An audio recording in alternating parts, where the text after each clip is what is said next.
4 ఏళ్లు చాకిరీ చేసినా గుర్తింపు లేదు. వాలంటీర్ ఆవేదన.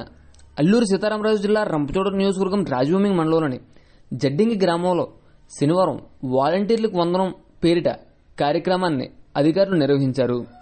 కార్యక్రమంలో భాగంగా ఎమ్మెల్సీ అనంత్ ఉదయభాస్కర్, ఎమ్మెల్యే నాగులపల్లి ధనలక్ష్మిలు గ్రామ వాలంటీర్లను సత్కరించారు. ఎమ్మెల్యే నాగులపల్లి ధనలక్ష్మి వేదికపై ఉండగా ఓ వాలంటీర్ స్టేజ్పై మాట్లాడిన వీడియో ప్రస్తుతం వైరల్గా మారింది. ఆ వాలంటీర్ మాట్లాడుతూ ఎమ్మెల్యే ధనలక్ష్మి ఈసారి మరింత మెజార్టీతో గెలిచేందుకు కృషి చేస్తామని అంటూనే ఎంత కష్టపడి పనిచేస్తున్నామో దానికి ప్రతిఫలం లేదని, 4 ఏళ్లుగా చాకరీ చేస్తున్నా ఒక్క ఏడాది కూడా పనిచేసే వాళ్ళను గుర్తించలేదని, ఆన్లైన్ రిపోర్ట్ ఆధారంగా ఇచ్చామని చెబుతున్నారని, ఆన్లైన్ రిపోర్టులు కాదు గ్రౌండ్ లెవెల్లో రిపోర్టులు తీసుకోవాలని తను ఆవేదన వెళ్లగక్కాడు. ప్రస్తుతం ఆ వీడియో వైరల్ గా మారింది. ప్రతి పంచాయతీ ఇద్దరు మన మురళీగా చెప్పేశారు మేడం, ఎంత వర్క్ చేస్తున్నామో దానికన్నా ప్రతిఫలం లేదు మేడం.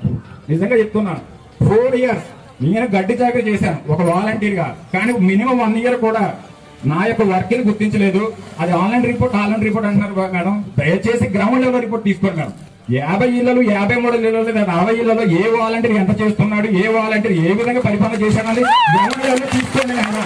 తీసుకుంటే జన్యుంగా చూసిన అలాంటి వాలంటీర్ చాలా మంది ఉన్నారు మేడం. ప్రతి పంచాయతీ ఇద్దరు